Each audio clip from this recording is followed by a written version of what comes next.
Shalom, damai di hati, terpuji nama Tuhan.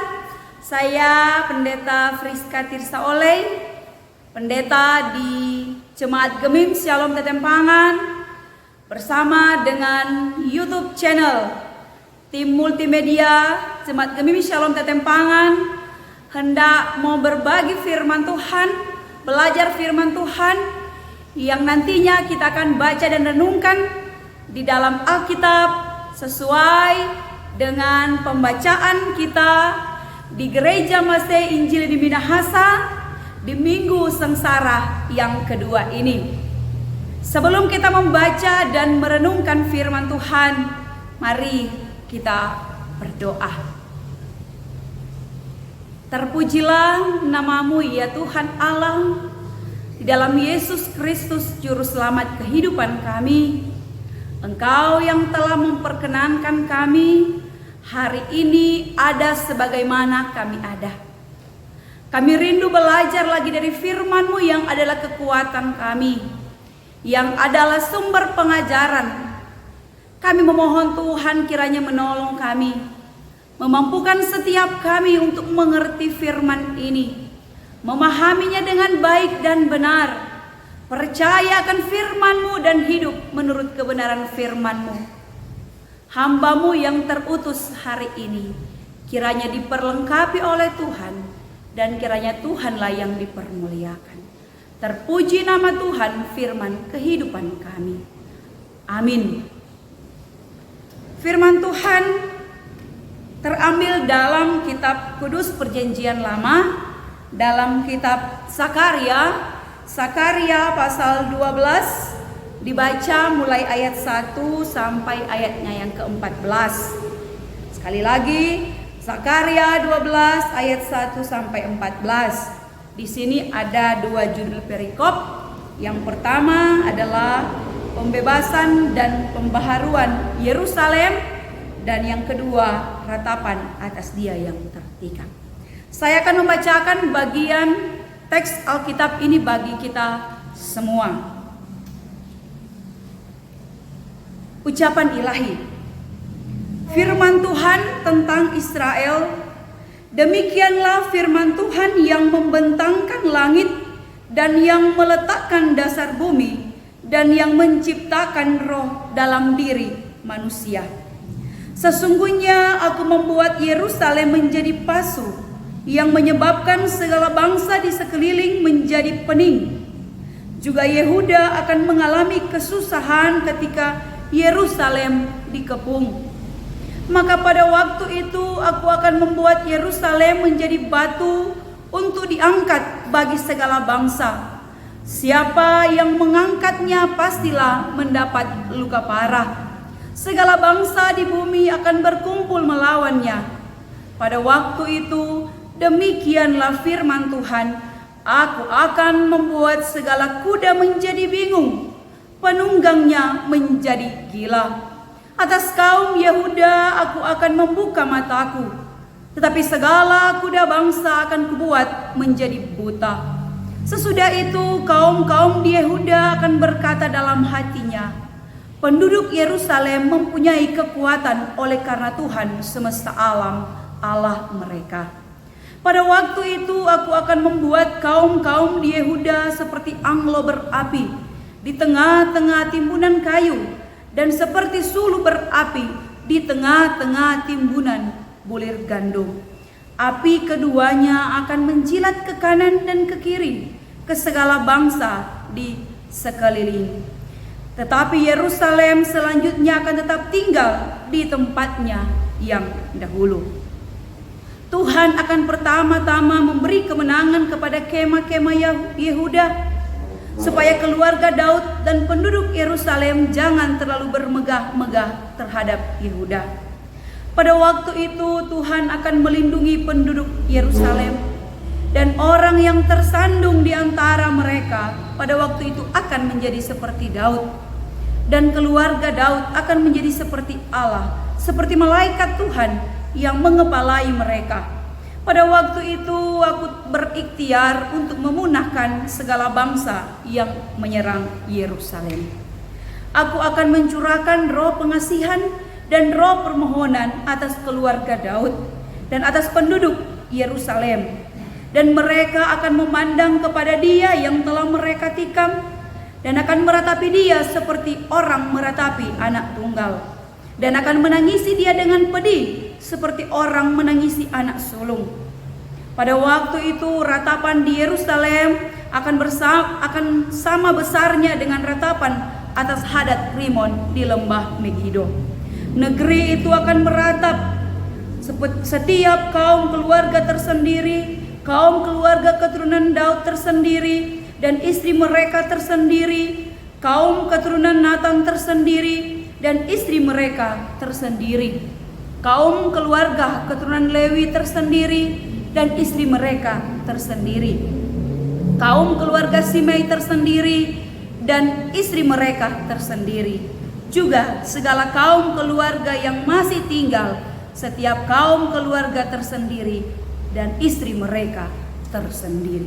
Demikian firman Tuhan, dan tema perenungan kita di Minggu Sengsara yang kedua ini ialah meratap tanda pertobatan. Ya, berdasarkan firman dalam Kesaksian kitab Sakaria pasal 12 ayat 1 sampai 14. Latar belakang kitab Sakaria ini adalah saat dimana atau kembalinya umat Tuhan setelah menjalani masa pembuangan di Babel selama kurang lebih 70 tahun. Mereka kembali ke tanah air mereka di Yerusalem. Sakaria bersama dengan Hagai hadir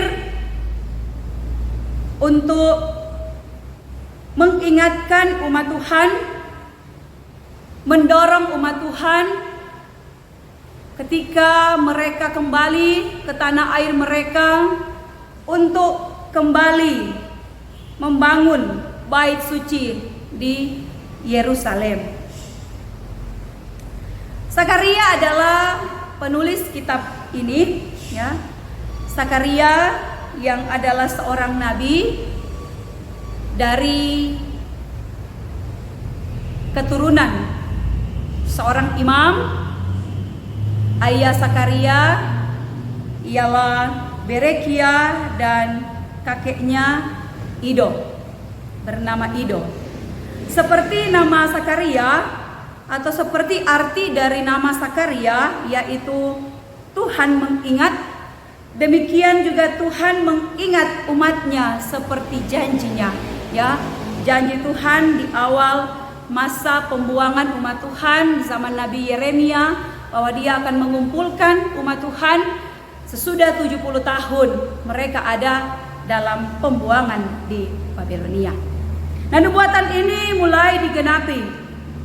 Umat Tuhan sudah kembali ke Yerusalem, ke tanah air mereka, ya, dengan harapan bahwa pembangunan bait suci mulai kembali dilakukan seperti yang didorong oleh Nabi Sakaria, bersama juga di sini ada Nabi Hagai. Tetapi pembangunan bait Allah di Yerusalem tidak berjalan dengan baik atau tidak berjalan dengan lancar, ya. Itu dipengaruhi bukan saja karena ada hambatan-hambatan dari luar, tetapi besar dipengaruhi oleh karena ketidaksetiaan umat Tuhan, atau mereka mulai kembali lagi kepada cara hidup mereka yang lama, ya. Mereka melakukan praktek-praktek hidup yang tidak benar atau yang jahat di mata Tuhan dan mengabaikan pembangunan bait suci ini, ya. Mereka bersungut-sungut dalam membangun bait Allah yang ada di Yerusalem ini. Nah, karena itu Tuhan mengutus Nabi Sakaria hadir dan tampil, ya. Nabi Sakaria datang untuk menyerukan suara pertobatan, menegur, mengingatkan dan menasihati umat Tuhan, ya, agar mereka ada dalam pertobatan, ya, ada dalam kesadaran, ya, untuk kembali hidup benar di mata Tuhan dan dalam kesungguhan mau membangun kembali bait suci di Yerusalem. Karena sesungguhnya ada janji pemulihan, ada janji berkat Tuhan di balik pertobatan dan kesetiaan umat Tuhan untuk membangun bait suci ini, ya. Inilah yang mau digambarkan dalam kitab Sakaria pasal 12 yang menjadi pembacaan kita, ya. Pasal 12 ayat 1 sampai 9 ini menggambarkan janji pemulihan, janji pembebasan, janji pembaharuan yang Tuhan mau kerjakan bagi umat Tuhan manakala mereka hidup setia dan hidup berkenan di hadapan Tuhan, ya. Nabi Sakaria menyuarakan dengan memulai dari ayat 1, mengutip. Di situ tertulis dalam ayat 1 pasal 12 ucapan ilahi, ya. Apa yang diserukan oleh Nabi Sakaria ini merupakan betul-betul perkataan ilahi, ya. Janji pemulihan, janji berkat Tuhan yang diserukan oleh Sakaria ini, ya, dia pertama menggambarkan bahwa Tuhan yang akan menyatakan janjinya adalah Tuhan yang membentangkan langit, yang meletakkan dasar bumi dan yang menciptakan juga seisi yang ada di dalamnya. Mau mengatakan bahwa Tuhan yang mereka sembah adalah Allah yang sungguh-sungguh berkuasa atas langit dan bumi ini, ya. Selanjutnya Yeremia mau menyerukan, ya, bagaimana janji pertolongan Tuhan bagi umat Tuhan, ya. Kemenangan demi kemenangan akan diberi, ya. Bahkan ada beberapa ayat yang menggambarkan bahwa ketika ada bangsa-bangsa lain hendak mau menyerang, hendak mau mengganggu, hendak mau mengepung Yehuda dan Yerusalem, dibuat Tuhan menjadi lumpuh, ya, menjadi tidak berdaya. Karena Tuhanlah pemimpin umat Israel. Sehingga Tuhan pasti akan memberi pertolongan. Dia akan pasti memberi kemenangan demi kemenangan. Itu janji pemulihan, janji kasih setia Tuhan bagi umat Tuhan, ya. Luar biasa, ya, Tuhan ketika Dia mau betul-betul menyatakan, ya, pertolongannya bagi orang yang Dia kasihi. Sungguh luar biasa yang Dia kerjakan. Nyanda setengah-setengah, tapi betul-betul, ya, pertolongannya, kasih setianya, kemenangan demi kemenangan yang diberi Tuhan sempurna adanya, ya. Janji berkat Tuhan pun semakin nyata dalam ayat 10 dalam pembacaan kita pada perikop yang kedua, ya. Di situ dikatakan bahwa aku akan mencurahkan roh pengasihan dan roh permohonan, ya. Di sini mau menyatakan bahwa Tuhan akan mengasihani umat Tuhan. Tuhan akan mendengarkan permohonan mereka jika mereka betul-betul ada dalam pertobatan, mereka betul-betul menangisi kehidupan mereka, mereka betul-betul meratapi kehidupan mereka, ya. Meratap artinya bahwa betul-betul ada ungkapan penyesalan, kesedihan, menyesali apa yang diperbuat, sehingga betul-betul dalam ratapan mereka itu ada pertobatan di dalamnya, ya. Maka pemulihan akan semakin teralami, ternikmati oleh umat Tuhan. Ya.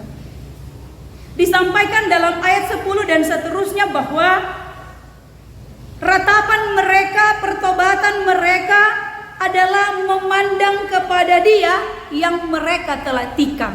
Nah, ini menarik Bapak Ibu, saudara-saudara, karena Nabi Zakaria pun tidak menyebutkan siapa yang dimaksud dengan mereka yang atau Dia yang ditikam.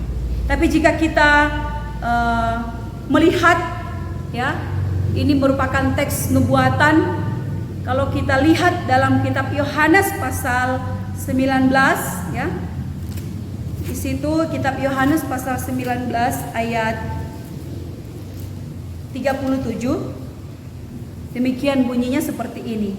Dan ada pula nas yang mengatakan mereka akan memandang kepada Dia yang telah mereka tikam.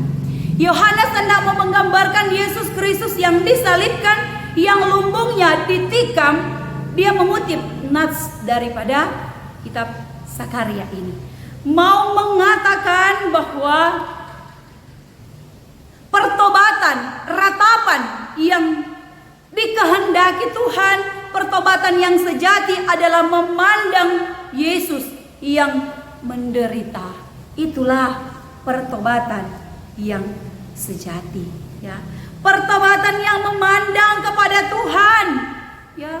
Pertobatan yang bukan hanya di bibir saja, tapi ketika kita memandang kepada Tuhan yang menderita, terutama ini dalam masa-masa kita menghayati minggu-minggu sengsara, ya.